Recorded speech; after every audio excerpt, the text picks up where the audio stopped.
Lição dominical número 7.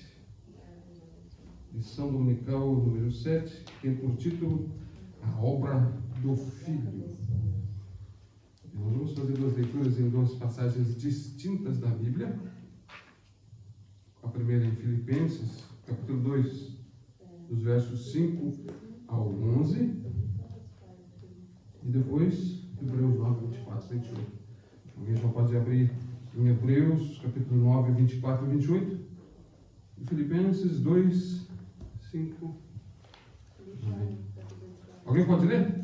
Filipenses 2, dos versos 5 ao 11. Tendo em vós o mesmo sentimento que houve também em Cristo Jesus, pois ele, subsistindo em forma de Deus, não julgou como usurpação o ser igual a Deus. Antes, a si mesmo se esvaziou, assumindo a forma de servo, tornando-se em semelhança de homem e, reconhecido em figura humana. A si mesmo se humilhou, tornando-se obediente até a morte e morte de cruz. Pelo que também Deus o exaltou sobremaneira, lhe deu o nome que está acima de todo nome, para que, ao nome de Jesus, se dobre todo o joelho, nos céus, na terra e debaixo da terra. A toda língua confesse que Jesus Cristo é o Senhor, para a glória de Deus Pai. Amém. Hebreus, capítulo 9, dos versos 24 e 28. Alguém pode ler? Hebreus 9, do 24 e 28.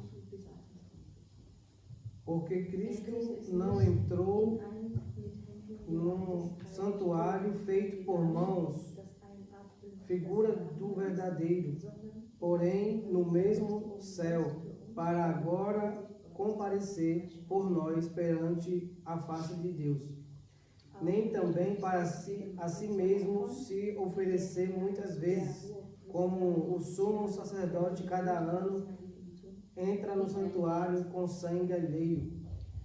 Doutra maneira, necessário lhe fora padecer muitas vezes desde a fundação do mundo, mas agora, na consumação dos séculos, uma vez se manifestou para aniquilar o pecado pelo sacrifício de si mesmo. E como aos homens está ordenado morrerem uma vez, vindo depois disso o juízo, assim também Cristo, oferecendo-se uma vez para tirar os pecados de muitos, aparecerá segunda vez sem pecado aos que os esperam para a salvação. Amém. Glória a Deus. A obra do Filho. Bom, quero primeiro retomar aqui para os irmãos na passagem que foi lida por primeiro, que se encontra em Filipenses, no capítulo 2, dos versos 5 ao 11. E o primeiro ponto que a gente salienta na obra do Filho, a obra do Filho, porque Jesus ele não veio sem um propósito à terra. Ele não veio passar férias como ser humano. Jesus não veio para ficar brincando, não. Ele veio com uma obra, com um objetivo em mente. E é isso que a lição vai tratar. Qual foi em específico essa obra dele? Em Filipenses, do 5 a 11, você vê o primeiro verso, por exemplo, o verso 5, ele diz assim: tende em vós o mesmo sentimento que houve também em Cristo Jesus. É uma cobrança para a igreja de Filipos a respeito do que Jesus fez, tomando como base o exemplo de que Cristo tomou, ele sendo Deus. Então ele está cobrando nesse primeiro momento da igreja para que as pessoas fossem humildes, para que as pessoas fossem submissas. Porque sendo Jesus Deus, ele esvaziou-se de si mesmo. Por exemplo, a primeira passagem da lição coloca da seguinte forma, né? O subtítulo é a submissão de Cristo. Diz assim: Paulo exorta a igreja de Filipos a unidade e a humildade. Esses são os versos 1 a 4 de Filipenses 2. O apóstolo adverte aqueles irmãos a terem a mente de Cristo, onde ele diz no 5, que foi lido primeiro: de sorte que haja em vós o mesmo sentimento que houve também em Cristo Jesus. O termo grego traduzido como sentimento é frônio, que também pode significar modo de pensar e disposição mental. Dessa forma, os crentes devem assumir o mesmo modo de pensar e viver que foi demonstrado por Cristo. Refere-se a uma consciência moldada pela humildade, amor e obediência. Imitar a mente de Cristo significa renunciar ao egoísmo, buscar o bem do próximo e viver para a glória de Deus. Como cristãos, somos chamados não apenas a crer em Cristo, mas a pensar e agir como Ele. Então, o primeiro ponto necessário para se entender que Cristo nos cobra é exatamente isso, o esvaziamento de si mesmo. Porque Ele, em todas as suas ações, em suas pregações, em curas, no ato de curar, no ato de expulsar demônios, Ele sempre demonstrava uma característica que é a base de tudo aquilo: amor ao próximo, compaixão. Compaixão é você se apiedar da vida do outro, é você ver o problema que tem na vida da outra pessoa e você sentir pena, você se colocar no lugar dela, você sentir o que a pessoa está vivendo. Isso é visível, por exemplo, na pregação do monte, no livro de Mateus, no capítulo 5, que ele estava subindo ao monte e as multidões o seguiam. E quando as multidões já chegaram lá, ele teve, a palavra diz que ele teve comiseração, dependendo da tradução, quer dizer assim, que ele teve misericórdia, no sentido de dizer assim, ele teve pena, porque ele viu que as pessoas estavam ali com tanta carência, tanta sede, tanta vontade de receber do Senhor alguma coisa, porque ele tinha sido a única pessoa naquele tempo, num tempo de guerra, num tempo de fome, num tempo onde os governantes, a política, não tinha mais cuidado do povo como se deveria.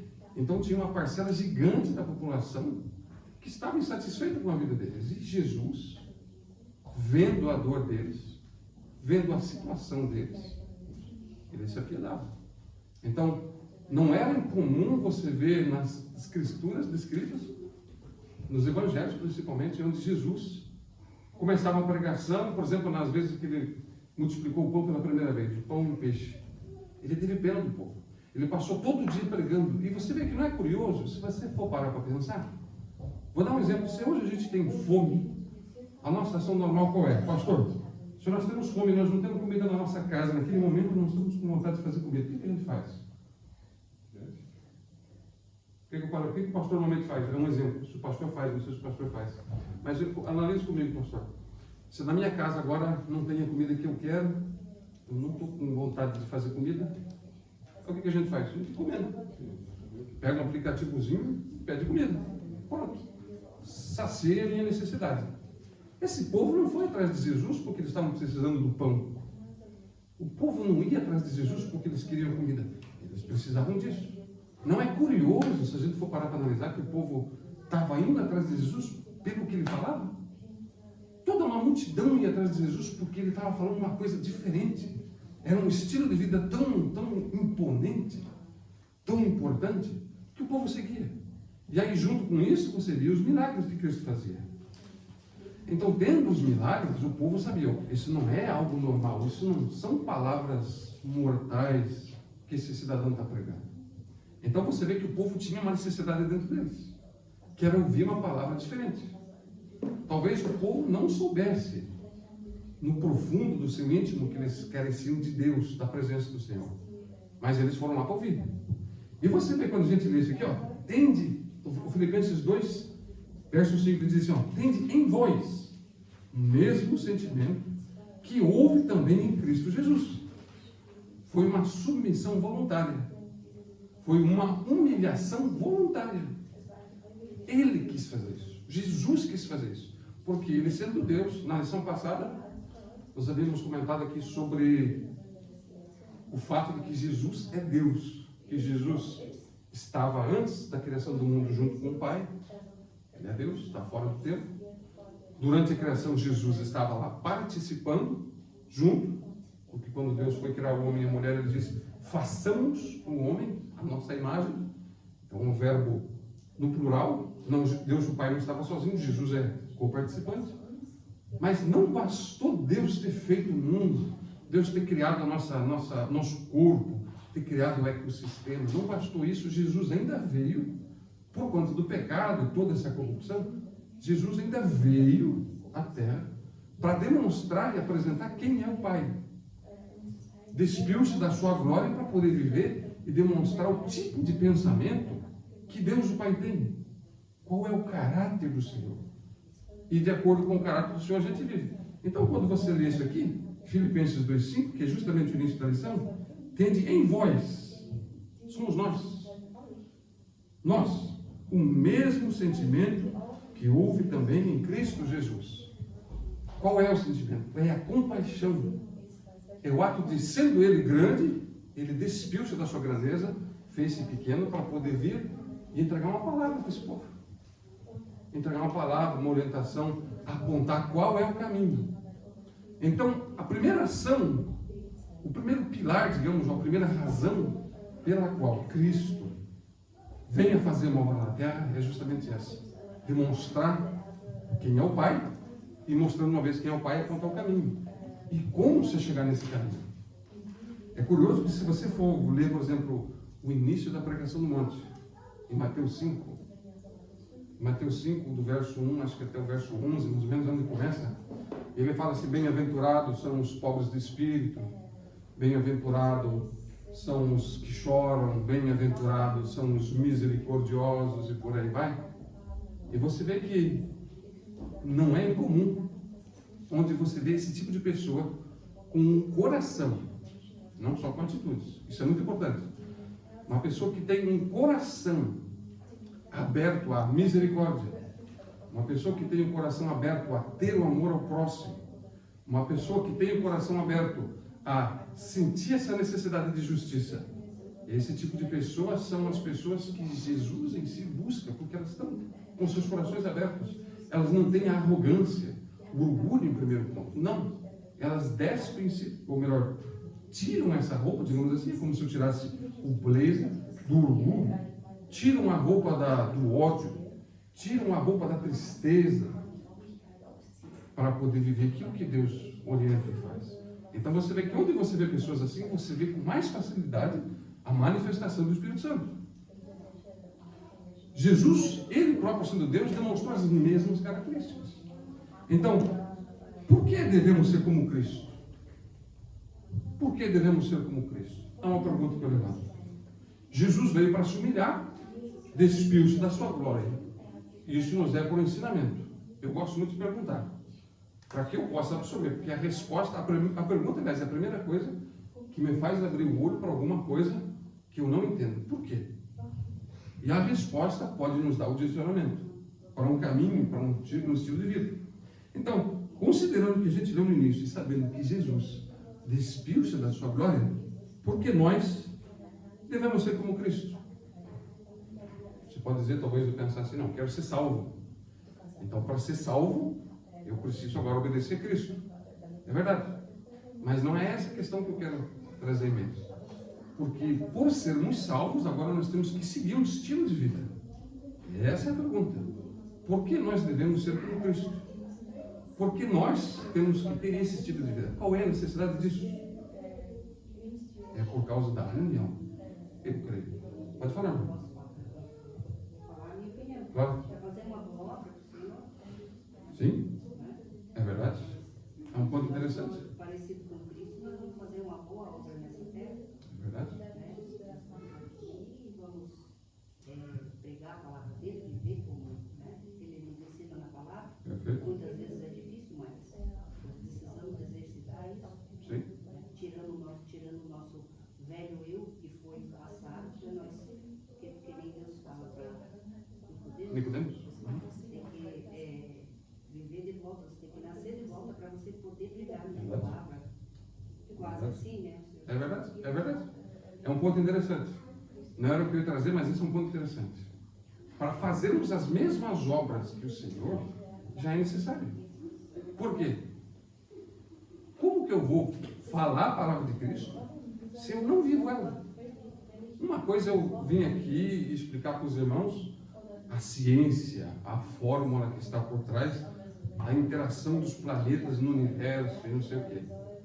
Talvez eu até consiga explicar alguma coisa, mas eu dizer isso como um profissional, não tenho. Eu não trabalho, eu não sou um químico, eu não sou físico, eu não fiz esse tipo de universidade, não. Então não tem como, porque eu não vivo.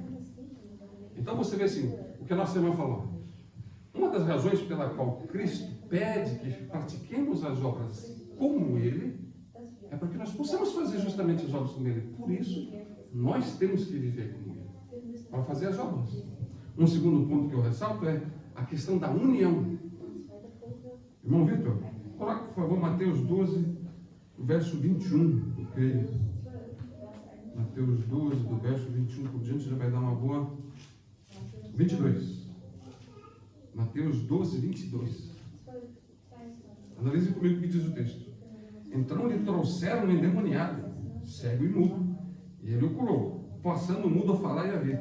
E toda a multidão se admirava e dizia: é este, porventura, o filho de Davi? Mas os fariseus, ouvindo isso, murmuravam: esse não expele demônios, senão pelo poder de Beelzebul, maior dos demônios. Até aqui é pura inveja. Inveja pura. Aí no 25, perdão. Jesus, porém, conhecendo-lhe os pensamentos, disse: todo reino dividido contra si mesmo ficará deserto. Toda cidade ou casa dividida contra si mesmo não subsistirá. A união. É impossível ter qualquer coisa sem união. Por que hoje em dia na sociedade a família é tão atacada? Existem pessoas que se dizem filósofas, que conhecem um monte de coisa, escrevem livros, falam bonito e tudo mais, e dizem que um dos problemas atuais da sociedade é a família. Como que uma criança vai crescer sem um pai ou uma mãe? O que eu vou dizer agora não é uma questão de preconceito. Eu entendo que existam pessoas que, por alguma razão, desejam ser homossexuais, seja lésbica, seja gay, sejam os nomes que forem que dão. Mas como uma criança vai crescer tendo duas mães?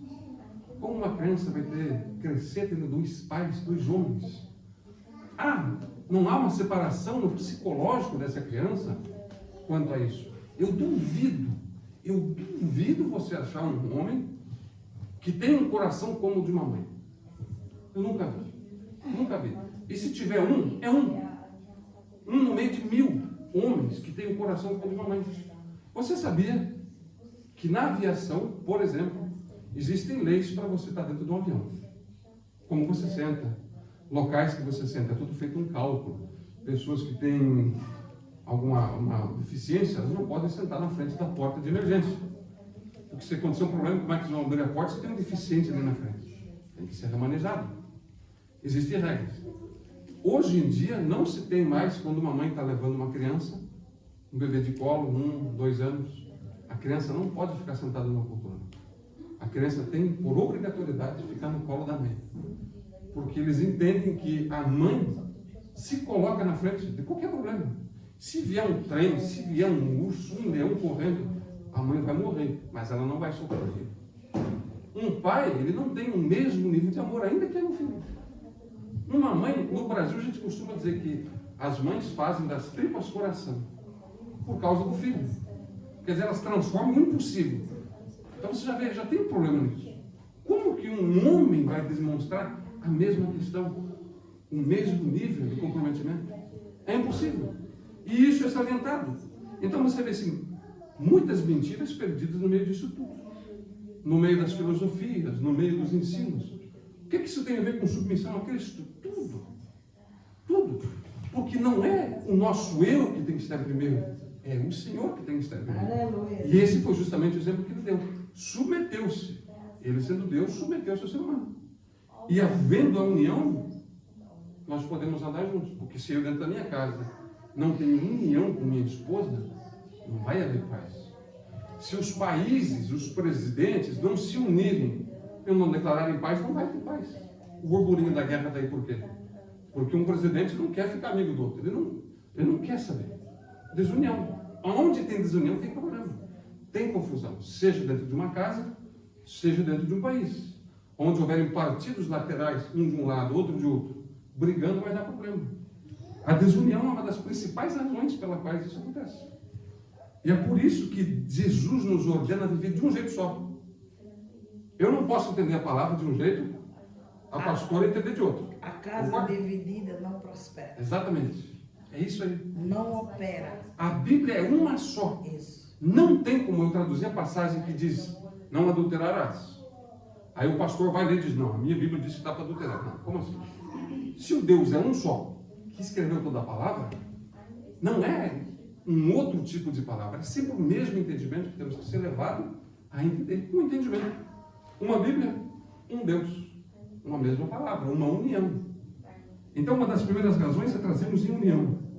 A segunda questão, Filipenses, capítulo 2, o verso 6 diz assim, Filipenses 2, 6 diz, pois ele, isso é Cristo, subsistindo em forma de Deus, não julgou como usurpação o ser igual a Deus. Ele não veio na terra para querer demonstrar que ele era o cara. Ele veio para demonstrar que ele, com bom caráter, boas atitudes, é capaz de mudar. Tanto isso é verdade que hoje, 2000 anos depois, tem demônio, tem gente reclamando que Jesus isso, que Jesus aquilo, mas Jesus está aqui. Nós estamos aqui porque um Jesus veio à terra, o Deus Altíssimo, fez-se homem e veio aqui. Causou um impacto tão grande que hoje a história está mudada.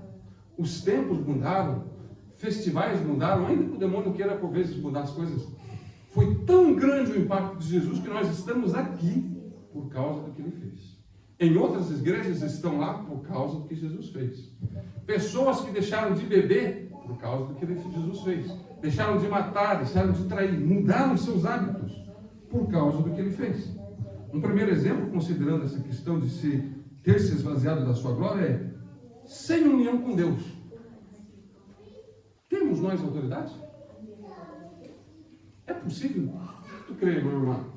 Você acha que é possível que sem estarmos unidos a Deus, podemos ter autoridade? É impossível. É impossível nós, como seres humanos, exercermos autoridade.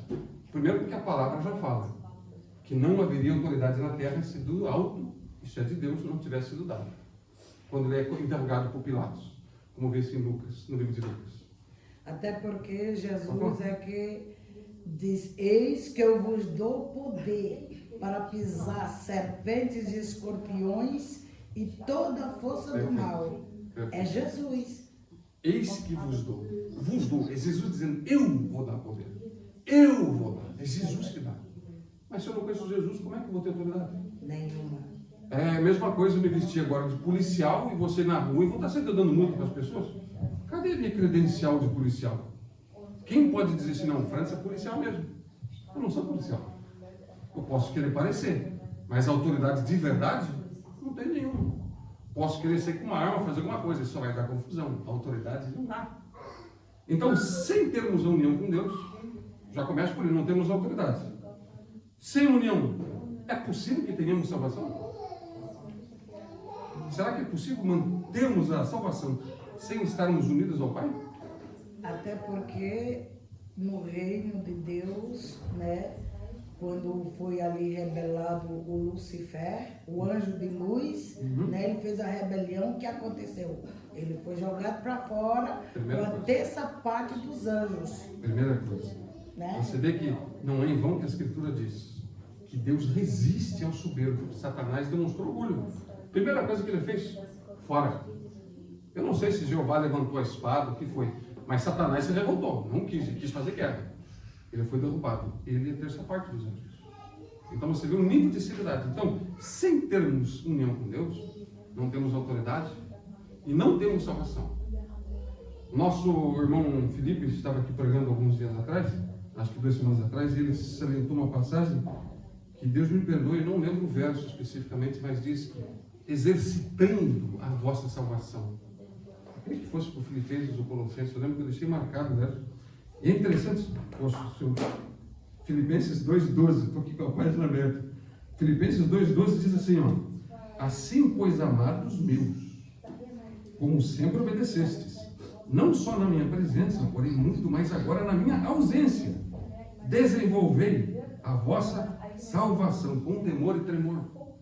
Ué, não é só vir para a igreja e levantar a mão e Jesus, eu sou do Senhor, faz comigo o que o Senhor quer. É só assim? Não. Desenvolver. Eu preciso agora viver nesse caminho. Por que Jesus fez isso? Porque Adão, você vê no começo da criação, Adão não conversou com Satanás, pelo menos a palavra não mostra desse jeito. Foi Eva que foi tentada pelo diabo. Aparece lá com uma serpente. Ele chega no ouvido dela, fala umas coisas, ela... Opa! Começou a olhar. No verso 6 de Gênesis 3 fala, no verso 5, então ela olhou ao fruto e viu que ele era desejável, agradável aos olhos. Ela vai comer o fruto. Até aí estava tudo bem. Aí ela vai ao marido. O marido, eu duvido, ele conhece a fruta. Sejamos honestos, irmãos.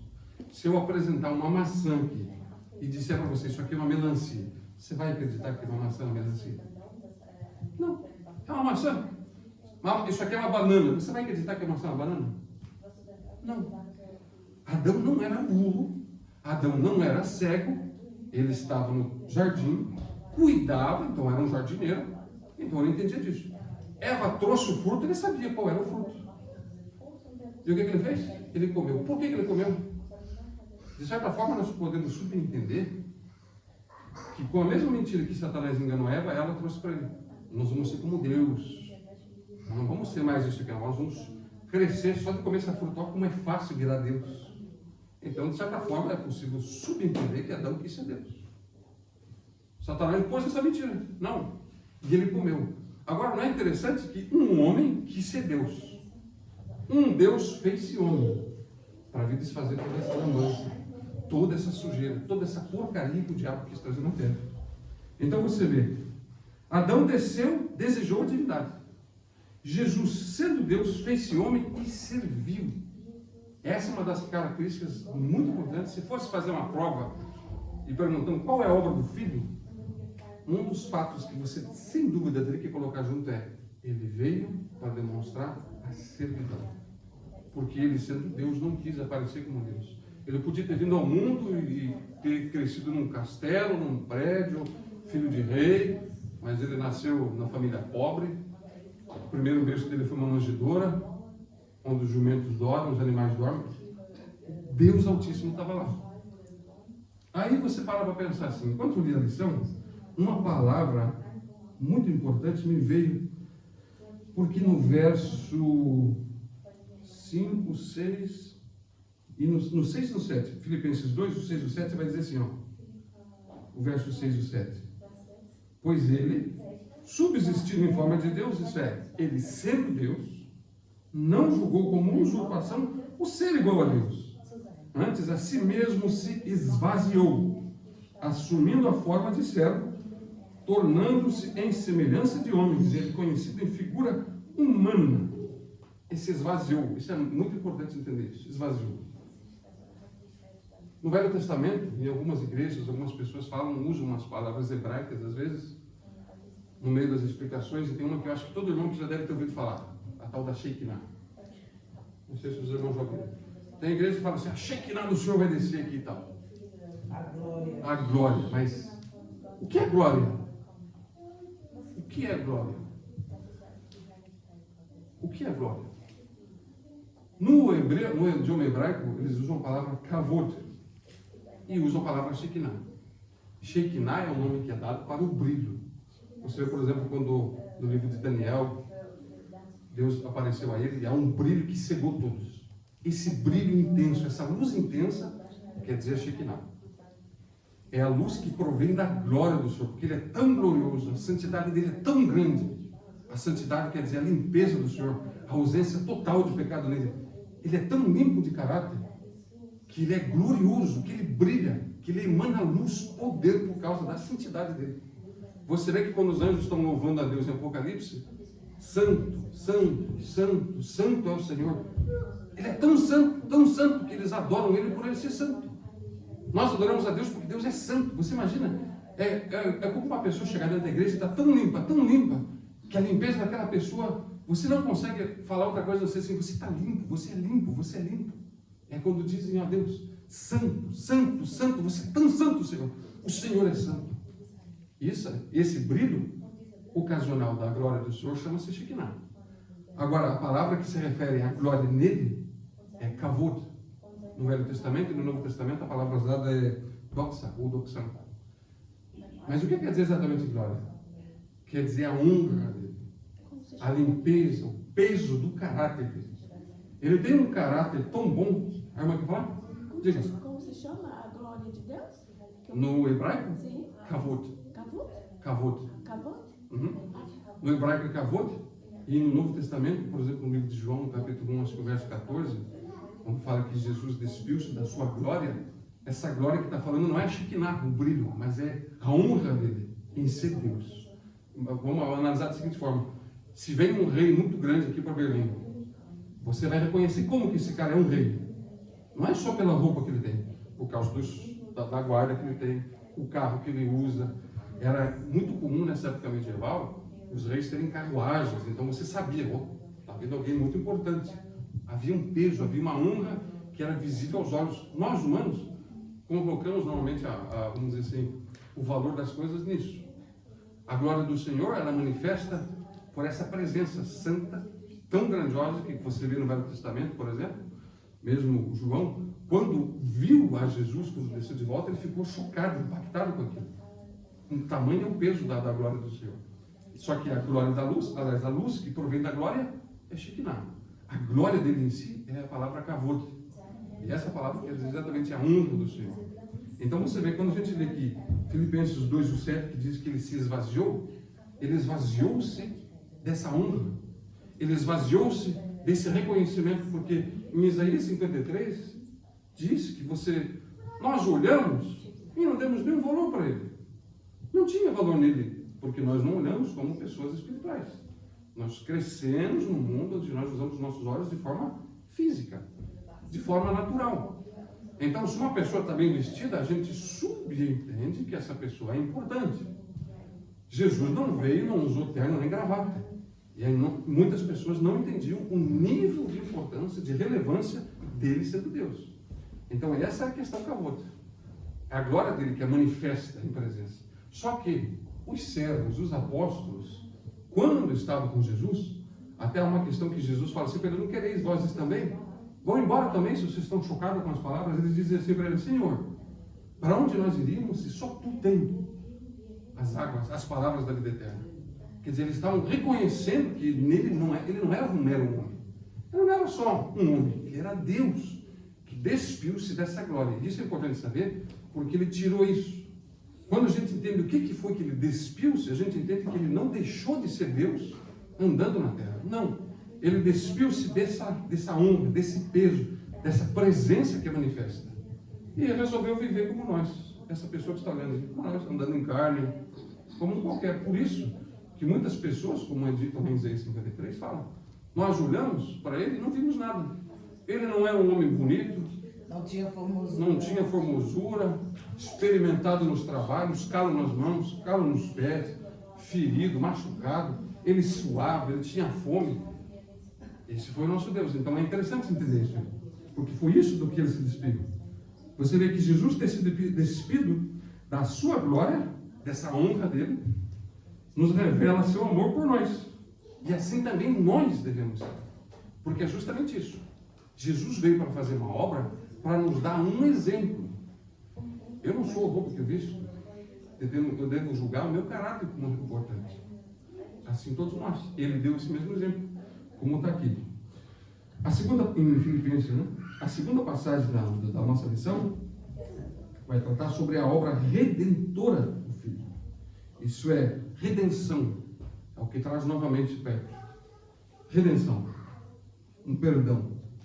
A primeira parte, esse primeiro subtítulo dessa lição, na obra redentora do Filho, diz assim: a ineficácia do sacerdócio levítico.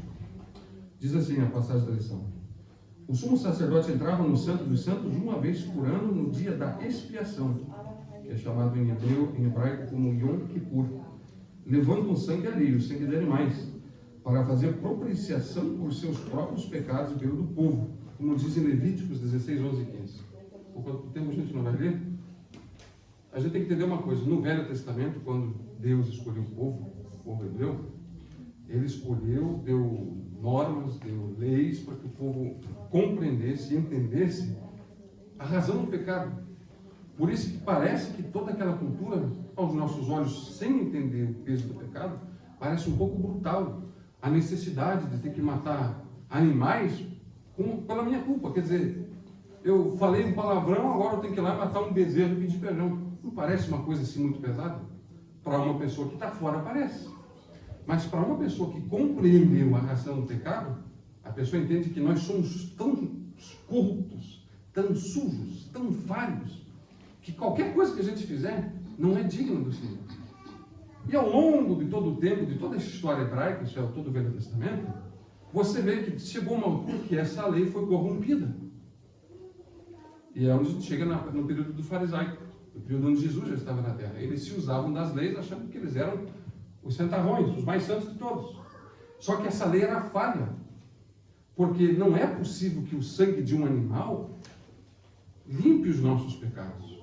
Tanto é que o sumo sacerdote, aquele que tinha a responsabilidade suprema de estar acima de todo o povo como uma autoridade santa, uma autoridade representando Deus na terra, de certa forma, ele próprio tinha um dia do ano em que ele tinha que se isolar, se consagrar para o Senhor, em jejum, em oração e também em sacrifício. Só que todo ano ele tinha que fazer isso. Por quê? Porque é um homem. Um homem é falho, um homem nasceu no pecado. Por isso que fez-se necessário Jesus ter vindo à terra. Porque ele, sendo Deus, despiu-se da glória. Por isso que é importante saber o que é kavod. Ele despiu-se da sua glória, ele não deixou de ser Deus. Mas sendo Deus, andou como um homem e viveu como um homem, não praticando nenhum pecado. A palavra ainda diz que ele foi tentado em todas as coisas. Todas. Ele foi tentado a roubar, foi tentado a mentir, foi tentado a desejar mulher, foi tentado a desejar homem, tudo que tiver de errado ele foi tentado. Mas ele no seu coração não deixou crescer nada. Por isso que o sacerdócio de Jesus Cristo, sendo ele um homem, é tão limpo, é tão santo, porque só ele, sendo Deus, humilhando-se a si mesmo, pôde com o próprio sangue nos comprar dos pecados. Então, uma vez que esse sangue foi derramado, até hoje, 2000 anos depois, tão poderoso é o sangue de Cristo, ainda nos é capaz de salvar. Se uma pessoa aceitar Jesus agora, o sacrifício dele foi tão satisfatório diante de Deus, da justiça de Deus, que a pessoa hoje aceita. Quer falar uma coisa, irmão? Isso. Pegando esse gancho desse ponto do sacrifício levítico, né?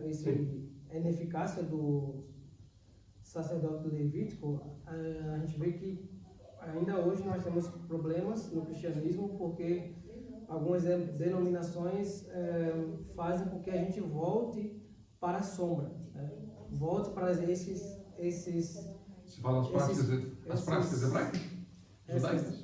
Essa questão da cultura judaica, questão do exercer sacrifício para a expiação do pecado. Por exemplo, existem algumas denominações que fazem alguns encontros onde você tem que escrever algumas coisas que você tem dificuldade, por algum trauma, algum problema que você passou no passado, e aí faz uma espécie meio que de fogueira, uma cruz, e ali esse ritual, você jogando aquelas palavras que feriram você, ou pecados que aprisionam você, seja prostituição, ou desejos errados, algum vício, através daquele ritual você vai ser liberto.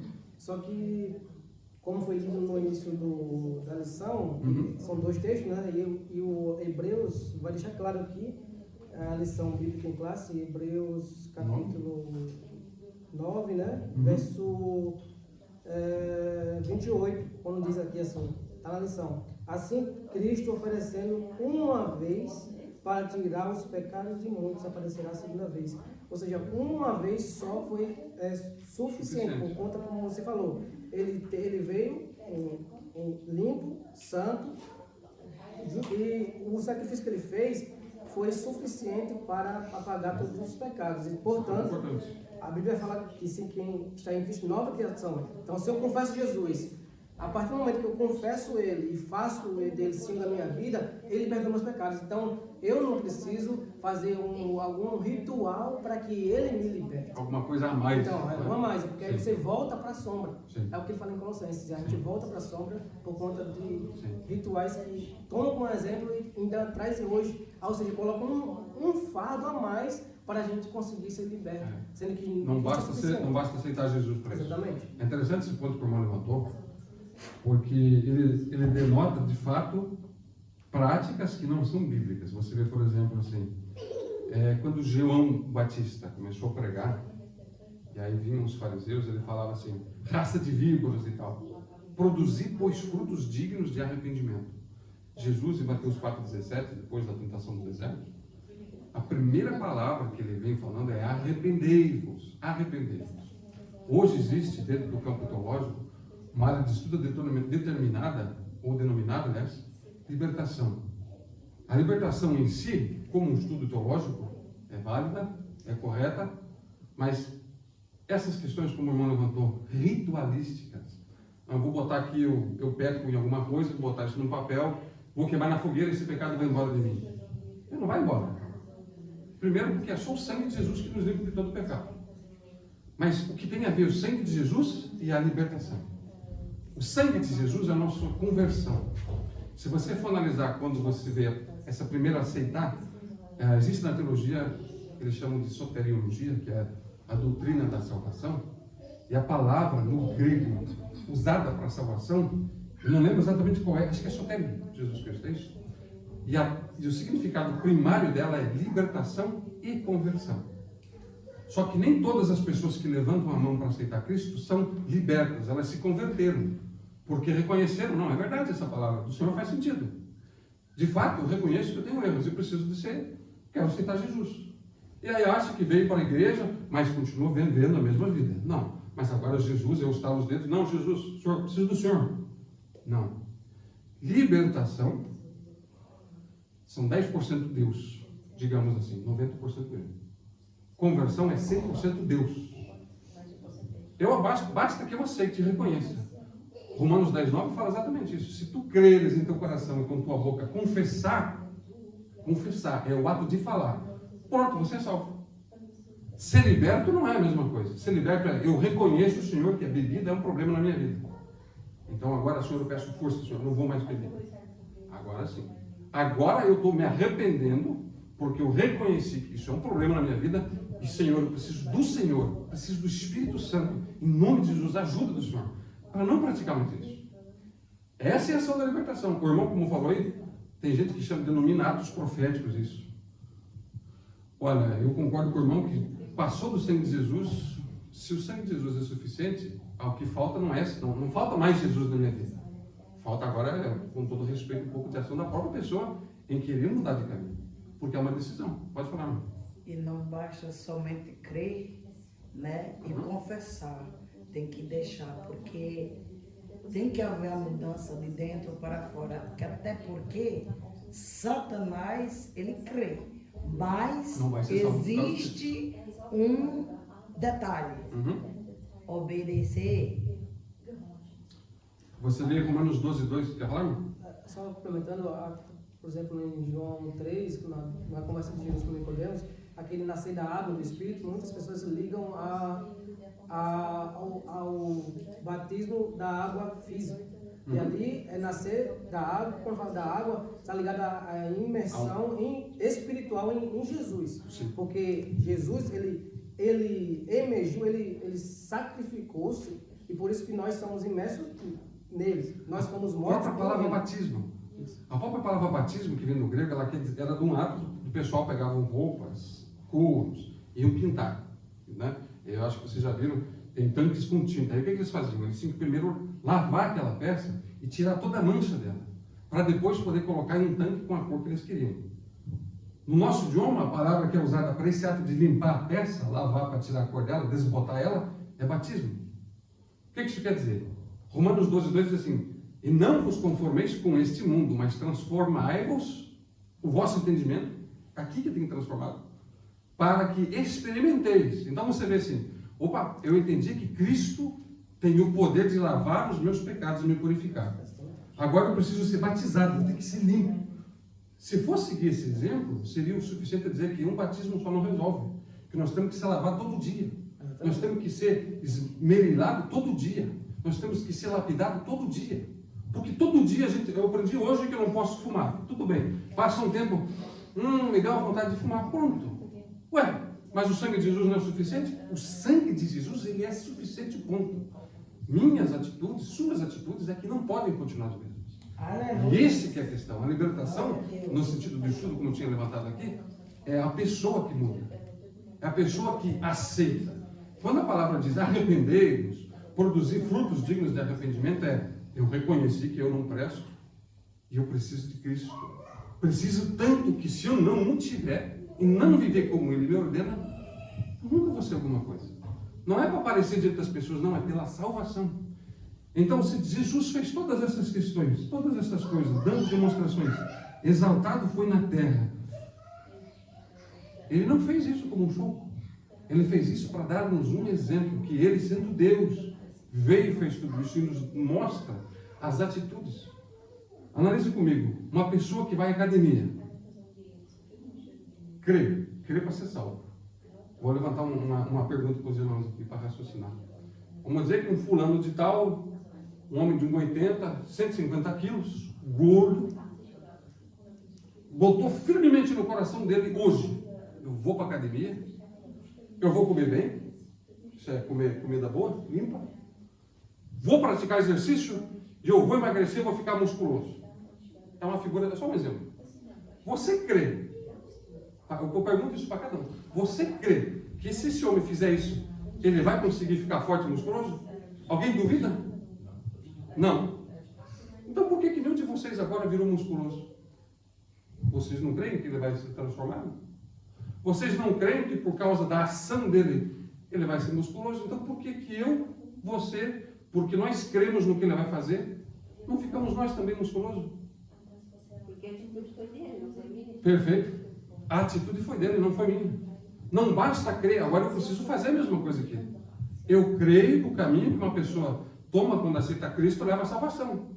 Mas isso sozinho não me salva. Eu preciso viver do mesmo jeito. E a palavra é a nossa orientação. A palavra é o nosso ensino. Jesus veio, sacrificou, aliás, deu-se em sacrifício, entregou-se à morte, de modo a não a criar uma comoção, não para ser um martírio, para ser posto em cruzes como um enfeite, não. Para nos dar agora um exemplo pela vida dele do caminho que nós devemos seguir. A obra do Filho é uma obra vicária. E a palavra vicária quer dizer que ele se coloca no lugar de outra pessoa. É o equivalente a dizer assim, cada um de nós merecia levar um tiro, mas Jesus foi lá e levou o tiro por nós. De modo que agora nós somos dele. Nós somos comprados pelo sacrifício dele e o nosso corpo agora tem que ser templo do Espírito Santo. Isso aqui é um exemplo de templo.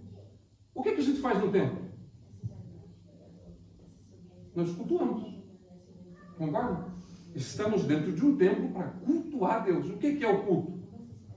Louvores, a adoração. Adoração a Deus. E você vê a adoração que toda vez que um demoniado aparecia na presença de Jesus e falava alguma coisa, a palavra coloca assim, o demônio veio e adorou. Esse adorou quer dizer, ele reconheceu que Jesus é Deus. Louvar e cantar hinos. Adorar e reconhecer. Senhor, realmente, só Tu és Deus. Isso é adorar. Dentro do nosso templo, que nós estamos aqui, nós cultuamos e exaltamos o nome do nosso Senhor. E a palavra fala que agora que Jesus nos comprou para Ele, nós somos o templo do Espírito Santo. Se, pois, nesse templo nós cultuamos a Deus, então nesse templo eu também cultuo a Deus. Isso implica necessariamente a dizer que, então, no ato de eu sair da igreja, eu continuo cultuando a Deus. Quando eu chego em casa e sou o marido da minha esposa, eu continuo cultuando a Deus. Quando eu sou um pai, continuo cultuando a Deus. Quando eu vou ao trabalho, continuo cultuando a Deus. Por isso que em Romanos 12, 2 ele diz, não se conforme com esse mundo, mas transforme, é aqui, ó, o nosso entendimento, para que a gente receba o que Jesus fez como um exemplo e traçamos, ou melhor, trilhemos o mesmo caminho dele. Para que aí sim nós possamos ter salvação. Crer somente não basta, precisa se viver. Eu gosto de pensar, isso é uma opinião minha, se uma pessoa vem hoje na igreja, nunca ouviu de Jesus nada, nunca viveu nada, resolveu aceitar Jesus agora, passou-se uns 3 dias, morreu, foi salvo. Eu creio. Não deu tempo dela viver o cristianismo. Até no último suspiro, mesmo no leito ali na beira da morte, reconhecendo, confessando que Ele é o Salvador, É possível. Jesus, Ele salva. Sim. Quando se Agora, arrepende de todo o coração. exato. Igual Mas- o homem da cruz, né, o ladrão, o bandido da cruz, Perfeito. ele só pediu ao Senhor que lembrasse dele. Lembra-te de mim quando entrares no Ele teu não se reino. batizou e não fez nada. Sim, mas ele creu. Foi instantâneo. Ele Ele se creu. arrependeu. Mas a fala dele demonstrou arrependimento, que ele falou, Sim. Exatamente. ele corrigiu. Ele creu. Sim, ele creu. Ele creu, mas morreu em seguida. Agora, se eu creio hoje e vivo ainda 50 anos, mas vivo do meu jeito, não tem salvação. É, Porque agora eu exatamente. preciso viver. Eu tive 50 anos para exercer o meu creio em Cristo. Em Tiago 2, ele fala a respeito das obras. Nós não praticamos boas obras para sermos salvos. Eu fui salvo, agora eu quero praticar as boas obras. Esse é um exemplo de Cristo. Diga. Não a minha palavra, que está aqui, né? Como diz aqui em Tito, capítulo 3, no versículo 5, diz: não pelas obras de justiça que houvéssemos feito, mas segundo a sua misericórdia nos salvou pela lavagem da regeneração, da renovação do Espírito Santo.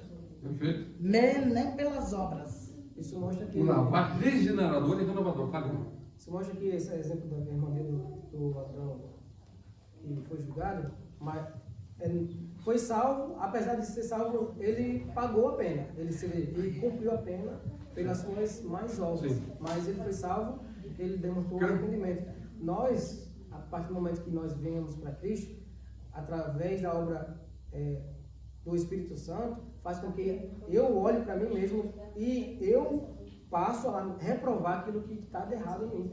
Eu olho para mim e digo, não, eu estou errando O nisso. fruto do arrependimento. Justamente. Fruto digno. Isso. Porque João fala assim, produzir, pois, frutos dignos. Um fruto de verdade de arrepender.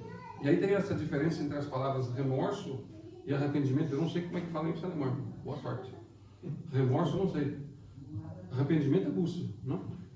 Agora, você veja, se uma pessoa que sentiu remorso, ela fez uma coisa errada, poxa, eu fiz mal para o meu irmão, chutei o pé do pastor, poxa, senti um peso na minha mão. Tudo bem, não falo nada. Passa, vou para minha casa, chego na minha casa, nem lembrei mais, o pastor está lá com o dedão machucado lá, não peço um perdão, não peço nada, não senti nada. Na hora eu até fiquei, mas depois não. Isso é remorso. Arrependimento não. Eu vi que fiz o erro.